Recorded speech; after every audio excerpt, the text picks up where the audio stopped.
Hello bachcho, so let's see this question. The question says describe the underlying principle of the following metal refining method and हमें यहाँ पे given है electrolytic refining. So आइए solution start करते हैं. हमारा key concept यही रहेगा electrolytic refining. So this is our key concept. So refining का एक तरीका है. जो refining का मतलब हम समझा देते हैं पहले. रिफाइनिंग का मतलब जैसे कि अगर कोई मेटल को हमने एक्सट्रैक्ट कर लिया तो उसमें हमेशा कुछ ना कुछ इम्प्योरिटीज रहती है, तो वो इम्प्योरिटीज रिमूव करने के लिए कंटामिनेटेड जो मेटल होता है we undergo it through, we हम उसे प्रोसेस के थ्रू डालते हैं, that process is refining. We use electricity to refine.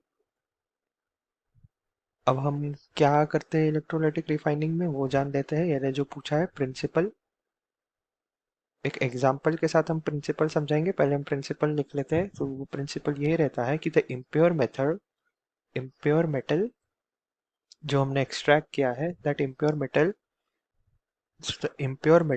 Is made to act as anode. Impure metal हमारा एनोड बन जाता है. And the strip of a same metal, pure metal लेकिन सेम मेटल, हाँ, pure metal and the same metal in pure form, उसे हम बना देते हैं कैथोड.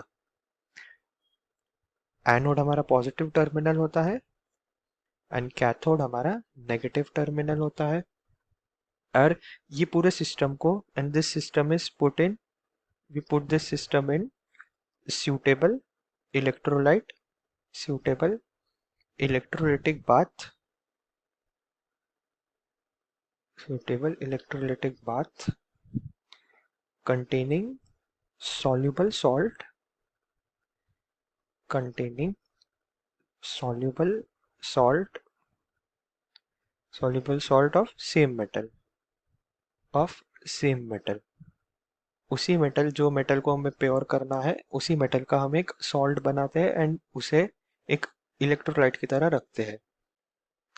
और इन सब का हमारा नेट रिजल्ट ये होता है कि एनोड से कैथोड प्योर मेटल ट्रांसफर होता है थ्रू द इलेक्ट्रोलाइटिक बाथ. सो एक और बात, यहाँ पे एनोड पे हमारा ऑक्सीडेशन होता है.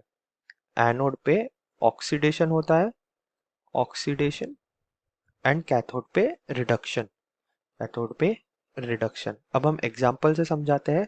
एग्जाम्पल लेते हैं जिस मेटल का इलेक्ट्रोलाइटिक रिफाइनिंग हम करते हैं वो है कॉपर. Common example. सो कॉपर यानी Cu, हम एक बाथ बनाते हैं, इलेक्ट्रोलाइटिक बाथ. ओके, एक तरफ हम एनोड लेते हैं एंड एक तरफ कैथोड. सो ये हमारा एनोड है एंड नेक्स्ट दूसरे तरफ हमारा कैथोड. जैसे कि मैंने बताया एनोड पे प्योर मेटल होता है, सॉरी, एनोड पे इम्प्योर मेटल होता है. सो ये impure metal with impurities and cathode हमारा प्योर है. एंड जो सोल्यूशन हम जिसमें लेते हैं यहाँ, ये उसी सॉल्ट के, उसी मेटल का एक इलेक्ट्रोलिटिक सॉल्ट होता है. हम यहाँ पे लेते हैं acidified solution of copper sulphate, CuSO4 acidified. ये है इम्प्योर Cu, यहाँ इम्प्योर एंड यहाँ प्योर. सो यहाँ जो रिएक्शन होती है, तो एनोड पे सबसे पहले जो रिएक्शन होती है वो होती है कि Cu, जैसे कि मैंने बताया एनोड पे ऑक्सीडेशन होता है, so Cu2 plus 2 electron. And cathode, यहाँ पे हमारा रिडक्शन होता है, Cu+2 electron, we get Cu. And इससे we get pure copper at cathode. और जो भी इम्प्योरिटीज है वो यहाँ नीचे सेटल डाउन हो जाती है, और इम्प्योरिटीज एनोड से आती है, इसलिए इन इम्प्योरिटीज को एनोड मड कहते हैं. ये एक इम्पॉर्टेंट बात है जो मैं पहले बताना भूल गया. ये एनोड मड होता है. So this is how electrolysis से we transfer copper in pure form from the anode to the cathode. I hope you understood this well. All the best.